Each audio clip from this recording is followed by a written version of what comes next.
ओम शांति। आज 4 दिसंबर 2023 के साकार बाप दादा के मधुर महावाक्य।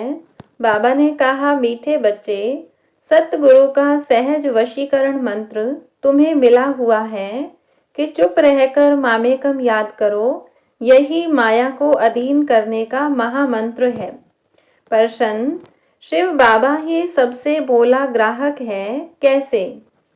उत्तर, बाबा कहते, बच्चे, तुम्हारे पास देह सहित जो भी पुराना कचरा है वह मैं लेता हूँ, सो भी तब जब तुम मरने पर हो। तुम्हारे सफेद कपड़े भी मरने की ही निशानी है।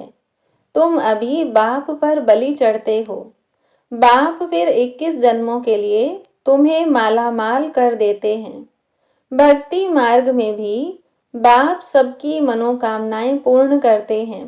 ज्ञान मार्ग में भी सृष्टि के आदि मध्य अंत का ज्ञान दे त्रिकालदर्शी बनाते हैं। गीत, भोलेनाथ से निराला कोई और नहीं। ओम शांति। बच्चे भोलानाथ के सम्मुख बैठे हुए हैं। व्यापारी लोग कहते हैं ऐसा कोई मत का मूरा अर्थात कम बुद्धि वाला भोला हो जो 1000-2000 का माल लेकर हमको खूब धन देकर जाए।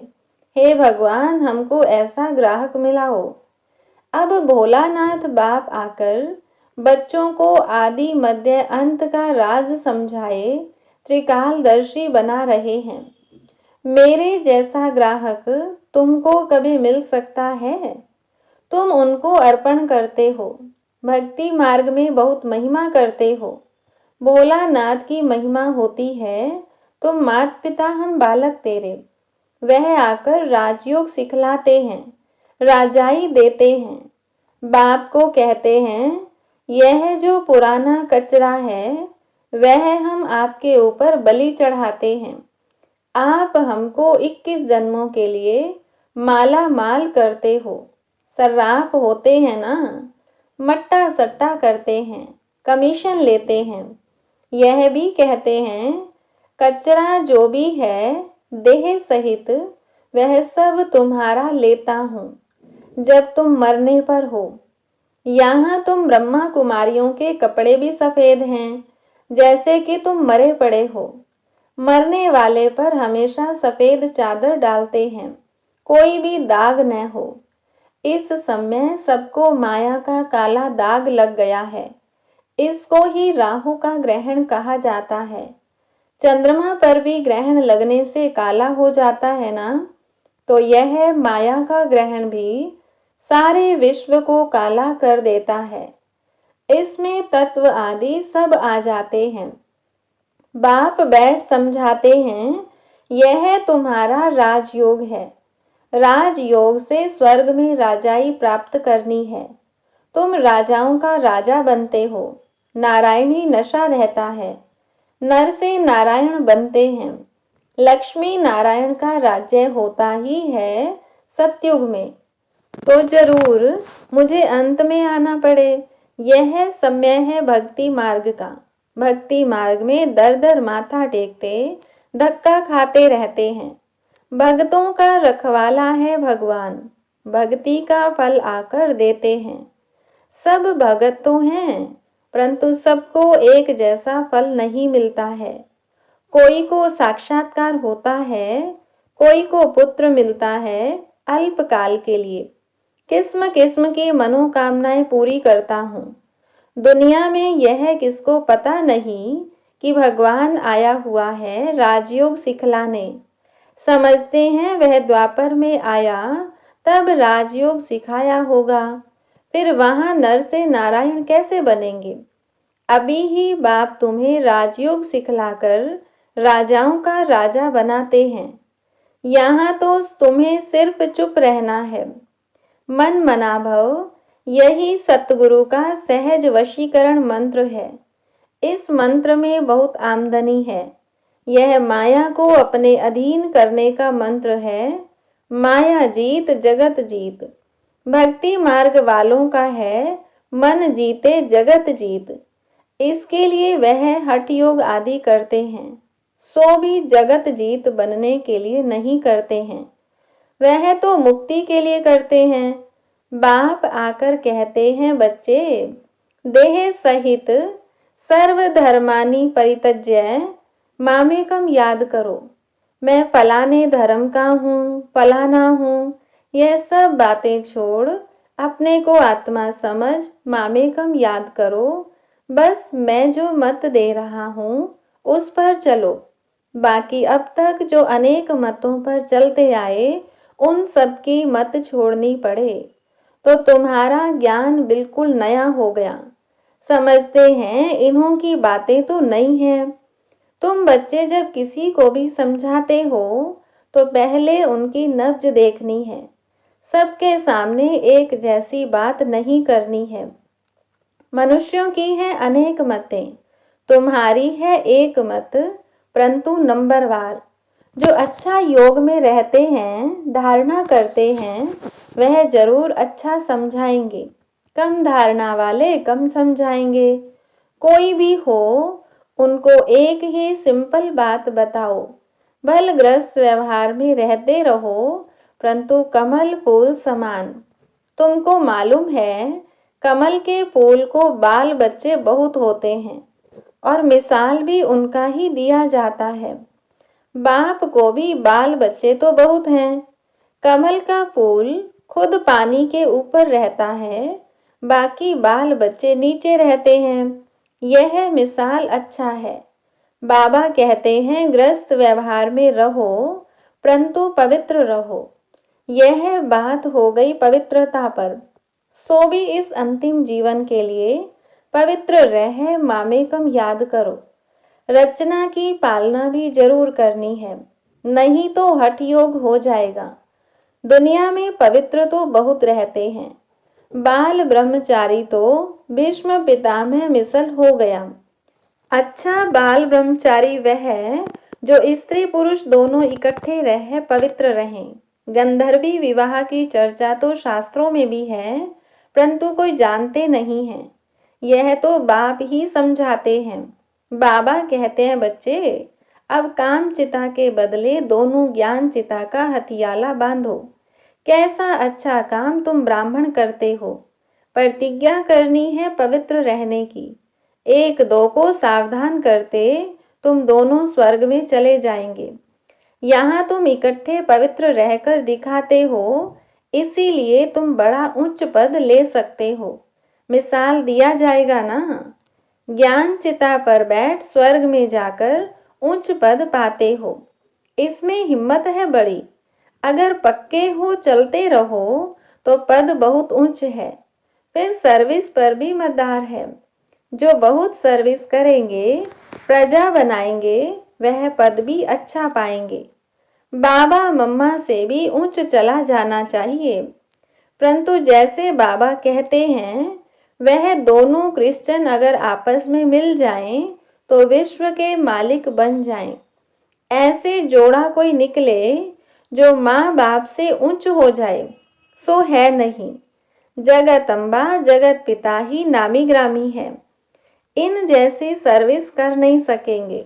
यह निमित्त बने हुए हैं, इसीलिए कभी हार्टफेल नहीं होना चाहिए। अच्छा मम्मा बाबा जैसा नहीं तो सेकंड नंबर तो बन सकते हो। सर्विस पर मदार है।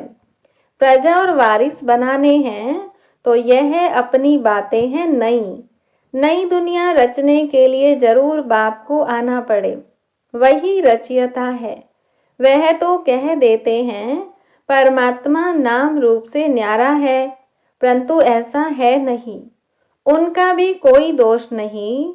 तकदीर में हो तो समझें। बहुत आते हैं जो समझते भी हैं कि बात तो बरोबर ठीक है। कोई कहे आत्मा का नाम रूप नहीं है, तब आत्मा नाम किसका पड़ा। आत्मा नाम तो है ना। तुम सबको बोलो यह राजयोग है। परमपिता परमात्मा संगम पर आते हैं। राजयोग जरूर संगम युग पर सिखाएंगे, तब तो पतित को पावन बनाएंगे। तो यहाँ की बात ही न्यारी है। बाप कहते हैं सिर्फ अपने को आत्मा समझो। बाप के पास जाना है। इसमें प्रश्न पूछने की कोई बात ही नहीं। कहते भी हैं कि हमारी आत्मा को न दुखाओ, यह पाप आत्मा है, यह पुण्य आत्मा है। आत्मा के लिए कोई कह न सके कि उनका कोई रूप नहीं होता है। विवेकानंद जब रामकृष्ण के सामने बैठा तो उनको साक्षात्कार हुआ। देखा कि लाइट आई जो मेरे में प्रवेश हुई। ऐसे कुछ बात बताते हैं। तुम बोलो, हमारा है राजयोग। इसमें देह सहित देह के सभी मित्र संबंधियों आदि को भूलना पड़ता है। हम आत्मा उनके बच्चे हैं, आपस में ब्रदरहुड हैं। अगर सभी फादर हो जाते तो फिर फादर ही फादर को प्रार्थना करते। अभी हम राजयोग सीख रहे हैं।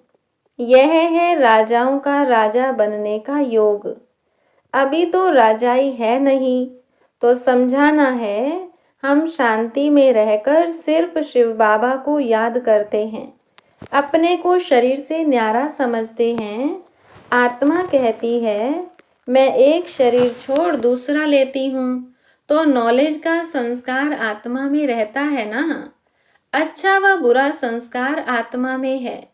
आत्मा निर्लेप नहीं है, यह समझाना है। आत्मा पुनर्जन्म में आती है। घड़ी घड़ी ऑर्गन्स लेना पड़ता है। आत्मा स्टार है, भ्रिकुटी के बीच में रहती है। आत्मा का साक्षात्कार हुआ तो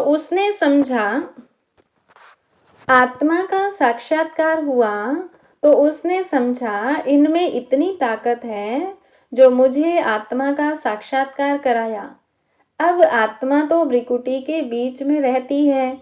साक्षात्कार किया न किया फर्क क्या रहा। आत्मा खुद कहती है मैं स्टार हूँ, मेरे में 84 जन्मों का पार्ट है। अगर 84 लाख जन्म हो तो इतने संस्कार हों जो पता नहीं क्या हो जाए। 84 जन्म मान सकते हैं, 84 लाख तो मान न सके। अभी हम पावन बन रहे हैं। बाबा ने हमें नर से नारायण बनने के लिए पवित्र बनाया है। यह बहुत अच्छा नशा चाहिए। तुम्हें कोई से भी डिबेट करने की दरकार नहीं। देह सहित देह के सब धर्म त्याग, अपने को आत्मा अशरीरी समझना है। बल हमने शास्त्र आदि पढ़े हैं, परंतु डिस्कस क्यों करें, जबकि बाप ने कहा है मामेकम याद करो। और दूसरा फरमान है गृहस्थ व्यवहार में कमल फूल समान पवित्र रहो। योग अग्नि से ही पाप नाश होंगे। भगवानुवाच है, भगवान भी परम आत्मा है, उनको भी स्टार कहेंगे। बहुत पॉइंट्स हैं, एक समय नहीं निकल सकती। आसामी देख युक्ति से उठाना है। बोलो, हम भी शास्त्र पढ़ते हैं, परंतु बाप का फरमान है कि सभी को भूल मामेकम याद करो। वह है निराकार। आत्मा को तो सब मानेंगे, विवेकानंद वाले भी मानेंगे। आत्मा तो सभी में है, जरूर उनका बाप होगा ना, जिसको परमपिता परमात्मा कहा जाता है। यह सब पॉइंट्स हैं ना। यह सिमरन करने से सदैव पॉइंट्स मिलती रहेंगी, स्टीमर भरता रहेगा। यह भी जैसे अविनाशी ज्ञान रत्नों का वक्खर भरता है। पॉइंट्स नोट कर रिवाइज करो। यह है रतन, इनको धारण करने और लिखने का शौक चाहिए। अच्छी तरह से सबको समझाना है। आत्मा तो सभी में है, उनका नाम रूप नहीं है। ऐसे तो कह नहीं सकेंगे आत्मा का रूप है तो परमात्मा का क्यों नहीं है। उनको कहा ही जाता है परम पिता परमात्मा, परम धाम में रहने वाला। कितना बच्चों को समझाया जाता है। तो अब सर्विस करके दिखाओ। बाबा तो सर्विस पर इनाम देते हैं। कितना श्रृंगार कराते हैं ज्ञान रत्नों का। हम यहाँ के पदमपति नहीं बनना चाहते हैं, हमको तो चाहिए विश्व की बादशाही। अच्छा, मीठे मीठे सिकिलधे बच्चों प्रति माता पिता बाप दादा का याद प्यार और गुड मॉर्निंग। रूहानी बाप की रूहानी बच्चों को नमस्ते। रूहानी बच्चों की रूहानी बाप दादा को नमस्ते। धारणा के लिए मुख्य सार। पहली पॉइंट, ज्ञान रतन जो मिलते हैं उन पर विचार सागर मंथन कर स्वयं में धारण करना है। ज्ञान रत्नों से सदा भरपूर रहना है। दूसरी पॉइंट, अपने नारायणी नशे में रहना है। वाहियात बातें किसी से भी नहीं करनी है। अशरीरी बनने का अभ्यास करना है। वरदान, दुआ और दवा द्वारा तन मन की बीमारी से मुक्त रहने वाले सदा संतुष्ट आत्मा भव। कभी शरीर बीमार भी हो तो शरीर की बीमारी से मन डिस्टर्ब न हो। सदैव खुशी में नाचते रहो तो शरीर भी ठीक हो जाएगा। मन की खुशी से शरीर को चलाओ तो दोनों एक्सरसाइज हो जाएंगी। खुशी है दुआ और एक्सरसाइज है दवाई, तो दुआ और दवा दोनों से तन मन की बीमारी से मुक्त हो जाएंगे। खुशी से दर्द भी भूल जाएगा। सदा तन मन से संतुष्ट रहना है तो ज़्यादा सोचो नहीं। अधिक सोचने से टाइम वेस्ट होता है और खुशी गायब हो जाती है। स्लोगन, विस्तार में भी सार को देखने का अभ्यास करो तो स्थिति सदा एक रस रहेगी। अब सुनते हैं मातेश्वरी जी के मधुर महावाक्य। सार, परमात्मा की सद्गति करने की गतमत परमात्मा ही जानता है। मम्मा ने कहा, तुम्हारी गतमत तुम ही जानो। अब यह महिमा किसकी यादगार में गाते हैं, क्योंकि परमात्मा की सद्गति करने की जो मत है वो तो परमात्मा ही जानता है, मनुष्य नहीं जान सकता। मनुष्य की सिर्फ यह इच्छा रहती है कि हमको सदा के लिए सुख चाहिए, मगर वो सुख कैसे मिले जब तक मनुष्य अपने 5 विकारों को भस्म कर कर्म अकर्म नहीं बनाए, तब तक वो सुख मिल नहीं सकता। क्योंकि कर्म अकर्म विकर्म की गति बहुत गहन है, जिसको सिवाय परमात्मा के और कोई मनुष्य आत्मा उसकी गति को नहीं जान सकता। अब जब तक परमात्मा ने वो गति नहीं सुनाई है तब तक मनुष्यों को जीवन मुक्ति प्राप्त नहीं हो सकती। इसीलिए मनुष्य कहते हैं, तेरी गतमत तुम ही जानो।